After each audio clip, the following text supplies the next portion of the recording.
പ്രിയമുള്ളവരെ, സ്വത്തവകാശം ഇസ്ലാമിൽ എന്ന വിഷയത്തെക്കുറിച്ച് ഇന്ന് വീഡിയോ ചെയ്യാനാണ് ഉദ്ദേശിക്കുന്നത്.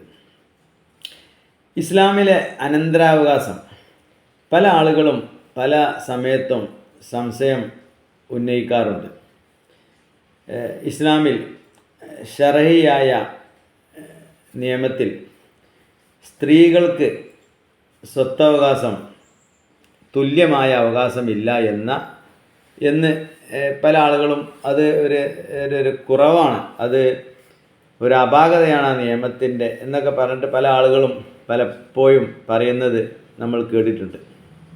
എന്നാൽ അതിനെക്കുറിച്ച് വ്യക്തമായ രീതിയിൽ മനസ്സിലാക്കിയതിൻ്റെ ഒരു പിഴവാണ് അത് എന്നാണ് നാം കാണുന്നത്. ഇസ്ലാമിൽ ഒരു പുരുഷനെ സംബന്ധിച്ചിടത്തോളം എല്ലാ ചിലവുകളും ആ പുരുഷൻ്റെ മേലിലാണുള്ളത്. അതായത് ഒരു സ്ത്രീകൾക്ക് അല്ലെങ്കിൽ അവരുടെ ഭാര്യമാർക്ക്, മക്കൾക്കൊക്കെ അവരുടെ ചിലവ്, അവരുടെ ഭക്ഷണം, അവരുടെ വസ്ത്രം, അവരുടെ വിദ്യാഭ്യാസം, അവരുടെ പാർപ്പിടം, അവർക്ക് വേണ്ടുന്ന എല്ലാവിധ എല്ലാ ചെലവുകളും പുരുഷനാണ് വഹിക്കേണ്ടത്. സ്ത്രീയെ സംബന്ധിച്ചിടത്തോളം യാതൊരു ചെലവും വഹിക്കേണ്ടതായി ഒരു ഉത്തരവാദിത്തം അവർക്ക് വരുന്നില്ല. എല്ലാ ചെലവുകളും, ജീവിതത്തിൽ വരുന്ന എല്ലാ ചെലവുകളും, വീടുണ്ടാക്കേണ്ട ചെലവുകൾ, വീടിന് സ്ഥലം വാങ്ങേണ്ടത്, വീടുണ്ടാക്കേണ്ടത്, മറ്റ് വീട് മെയിൻ്റനൻസ് ചെയ്യേണ്ടത്,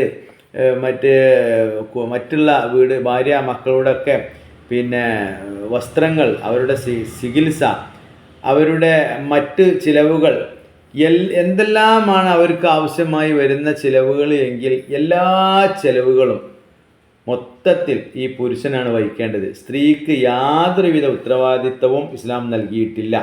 എല്ലാ ഉത്തരവാദിത്വവും പുരുഷനിലാണുള്ളത്.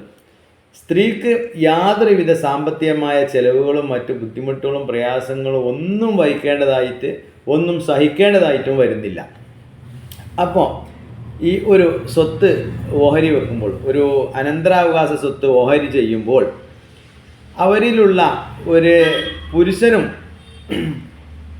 സ്ത്രീയും മക്കളുണ്ടെങ്കിൽ അതിൽ പുരുഷന് സ്ത്രീക്ക് ലഭിച്ചതിൻ്റെ ഡബിൾ ആണ് പുരുഷന് ലഭിക്കുന്നത്. അത് വളരെ ശരിയാണ്.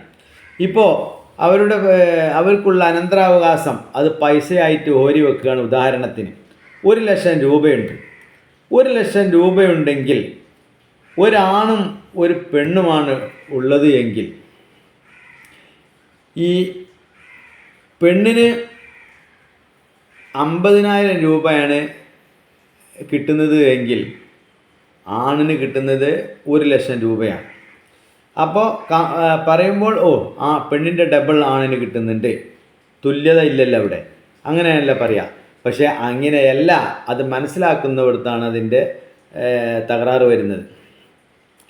പുരുഷന് കിട്ടിയ ഒരു സഹോദരൻ, ആ സഹോദരന് കിട്ടിയ 1,00,000 രൂപ, ആ 1,00,000 രൂപ ആ സഹോദരൻ അപ്പോൾ തന്നെ ആ സഹോദരന് അതിൻ്റെ ചിലവുകൾ വന്നുകൊണ്ടേയിരിക്കുകയാണ്. ആ സഹോദരന് അദ്ദേഹത്തിൻ്റെ ഭാര്യ, മക്കൾ, അവരുടെ ഭക്ഷണം ചിലവ്, അവരുടെ വസ്ത്രം, അവരുടെ മറ്റ് ചികിത്സാ ചെലവുകൾ, അവർക്ക് എന്തെല്ലാം ആവശ്യങ്ങളുണ്ടോ അവരുടെ എല്ലാ ചെലവുകളും ഈ 1,00,000 രൂപയിൽ നിന്നും ഈ സഹോദരൻ വഹിക്കേണ്ടതുണ്ട്. അദ്ദേഹത്തിന് സമൂഹത്തിൽ വരുന്ന ചിലവുകൾ, സാമ്പത്തികമായി നാട്ടിൽ വരുന്ന മറ്റുള്ള ചിലവുകൾ, പൊതു ചിലവുകൾ, എല്ലാ ചിലവുകളും മൊത്തം അദ്ദേഹം ഈ 1,00,000 രൂപയിൽ നിന്ന് ചിലവാക്കുകയാണ്. അപ്പം തന്നെ ചിലവാക്കുകയാണ്. അത് വളരെ പെട്ടെന്ന് അത് ഈ ചിലവിലേക്കാണ് നീങ്ങുകയാണ് ഈ പൈസ. നേരെ മറിച്ച് അവരുടെ സഹോദരിക്ക് 50,000 രൂപ കിട്ടിയിട്ടുണ്ട്. ഈ 50,000 രൂപ ഈ പുരുഷന് കിട്ടിയ, ഈ സഹോദരന് കിട്ടിയ 1,00,000 രൂപ ചിലവാക്കി കഴിഞ്ഞാലും ഈ 50,000 രൂപക്ക് ഒരു കുഴപ്പവും വന്നിട്ടുണ്ടാവില്ല. കാരണം ആ 50,000 രൂപ ഒന്നിനും ചിലവാക്കേണ്ടതായ യാതൊരു ഉത്തരവാദിത്വവും ഈ സ്ത്രീക്ക് നൽകിയിട്ടില്ല. ആ സ്ത്രീ വളരെ സുഖസുന്ദരമായി അവരുടെ വീട്ടിൽ അവർ കഴിഞ്ഞാൽ മതി. അവരുടെ എല്ലാ ചെലവുകളും ഈ അവരുടെ പുരുഷന്മാരാണ് വഹിക്കേണ്ടത്. അപ്പോൾ ഈ സഹോദരിക്ക് കിട്ടിയ 50,000 രൂപ ഈ സഹോദരിയുടെ കയ്യിൽ സ്റ്റോക്കാണ്, അല്ലെങ്കിൽ അവരുടെ ബാങ്കിലോ അക്കൗണ്ടിലോ എവിടെയാണോ അവർ സൂക്ഷിക്കുന്നിടത്ത് സൂക്ഷിപ്പാണ്. അല്ലെങ്കിൽ അവർക്ക് സ്വന്തമായിട്ട് അവർക്ക് എന്തെങ്കിലും ബിസിനസ്സിൽ അത് ഇറക്കുകയോ അല്ലെങ്കിൽ ബിസിനസ്സിലേക്ക് ചിലവാക്കുകയോ ബിസിനസ്സിന് കൊടുക്കുകയോ അവർക്ക് ലാഭവീതം കിട്ടുന്ന രീതിയിലൊക്കെ എന്തും ആ സ്ത്രീക്ക് ചിലവാക്കാൻ സാധിക്കും. അത് ഒരു നന്മയായ കാര്യത്തിലായിരിക്കണം, തെറ്റല്ലാത്ത രീതിയിലായിരിക്കണം ചിലവാക്കുന്നത് എന്നേ ഉള്ളൂ. പക്ഷെ അതിനൊക്കെ ചിലവാക്കാനുള്ള എല്ലാ അവകാശവും ഈ സ്ത്രീക്ക് മാത്രമാണ്. ആ 50,000 രൂപയിൽ ഇടപെടാനുള്ള അവകാശം ഈ പുരുഷനില്ല. അപ്പോൾ ഈ സഹോദരിക്ക് കിട്ടിയ 50,000 രൂപ സഹോദരിയുടെ വീട്ടിലേക്ക് കൊണ്ടുപോയിട്ട് സഹോദരി അവിടെ വെച്ചേക്കാണ്. സഹോദരൻ്റെ കയ്യിലെ സ്റ്റോക്ക് ഉണ്ട്, ഏതെങ്കിലും രീതിയിൽ അത് സ്റ്റോക്ക് ചെയ്തിട്ടുണ്ട്, ബാങ്കിലാവട്ടെ അല്ലെങ്കിൽ അവരുടെ കയ്യിലാവട്ടെ അല്ലെങ്കിൽ അവർ വല്ല ബിസിനസ്സിലേക്ക് കൊടുത്താവട്ടെ, എന്തോ ആവട്ടെ അവരുടെ കയ്യിലുണ്ട്. ഈ സഹോദരന് കിട്ടിയ 1,00,000 രൂപ അവൻ പല ചിലവുകളുമായിട്ട് ദൈനംദിന ചിലവിലേക്കും മറ്റ് പല ആവശ്യങ്ങളിലേക്കും പല ബുദ്ധിമുട്ടുകളിലേക്കും പല ചിലവിലേക്കുമായിട്ട് ചിലവാക്കി പെട്ടെന്ന് അങ്ങ് ചിലവായി കഴിയുകയാണ്.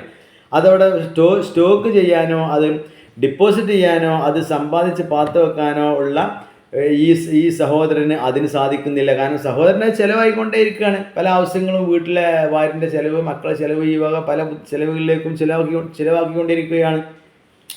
ഈ സഹോദരിക്ക് കിട്ടിയ 50,000 രൂപ സഹോദരിക്ക് ചിലവാക്കേണ്ടതില്ല. കാരണം സഹോദരിയുടെ ചിലവുകളൊക്കെ സഹോദരിയുടെ ഭർത്താവാണ് വഹിക്കുന്നത്. സഹോദരിയുടെ ചിലവ്, സഹോദരിയുടെ വസ്ത്രം, അവരുടെ മറ്റ് ജീവിത ചിലവുകൾ, മറ്റുള്ള എല്ലാ ചിലവുകളും അവരുടെ ഭർത്താവാണ് വഹിക്കുന്നത്. അപ്പോൾ അവരുടെ ഭർത്താവ് വഹിക്കുന്നു, അത് കഴിഞ്ഞാൽ അവരുടെ വലിയ മക്കളായ മക്കൾ വഹിക്കുന്നു. അപ്പോൾ അവരുടെ ചെലവിലേക്കോ അല്ലെങ്കിൽ ഈ സഹോദരിയുടെ മക്കളെ വിവാഹമോ മക്കളുടെ വിദ്യാഭ്യാസമോ മക്കളുടെ പാർപ്പിടമോ അല്ലെങ്കിൽ മക്കളുടെ ചികിത്സാ ചെലവുകളോ എന്ത് ചെലവിലേക്കും ചിലവാക്കേണ്ട ഉത്തരവാദിത്തം ഈ സഹോദരിക്കില്ല. അതെല്ലാം ചിലവാക്കേണ്ട ഈ സഹോദരിയുടെ ഭർത്താവാണ്. അപ്പോൾ ആ സഹോദരി അതിനൊന്നും ചിലവാക്കാൻ, ആ പൈസ ചിലവാക്കാൻ സഹോദരി ബാധ്യസ്ഥയല്ല. സഹോദരിയുടെ കിട്ടിയ തുക സഹോദരിക്ക് എങ്ങനെ വേണമെങ്കിലും നല്ലതായ രീതിയിൽ സഹോദരിക്ക് ചിലവാക്കാം. അതിന് യാതൊരു തടസ്സവും ഈ സഹോദരൻ നടത്താൻ പാടില്ല. കാരണം അദ്ദേഹത്തിന് അതിൽ യാതൊരു ഉത്തരവാദിത്വമില്ല, ആ പൈസ അവരുതാണ്.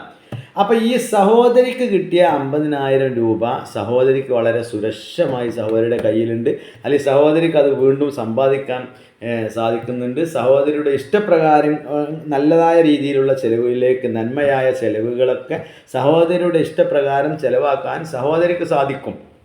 കാരണം ആ പൈസ സഹോദരിയുടെ സ്വന്തമാണ്, അതിൽ ഭർത്താവിൻ്റെ പങ്കില്ല, അതിൽ ആരെ പങ്കുള്ള പൈസ അല്ല, അവർക്ക് സ്വന്തം അവർക്ക് കിട്ടിയ പൈസയാണ്. അത് മക്കളെ ചെലവിലേക്ക് ചിലവാക്കാൻ അവർ ബാധ്യസ്ഥയല്ല. പക്ഷെ അവരുടെ മക്കളുടെയും കുടുംബത്തിൻ്റെയൊക്കെ ആവശ്യങ്ങളിലേക്ക് അവർ ചിലവാക്കിക്കോട്ടെ. ചിലവാക്കുന്നതിന് കുഴപ്പമോ തെറ്റോ ഒന്നുമില്ല.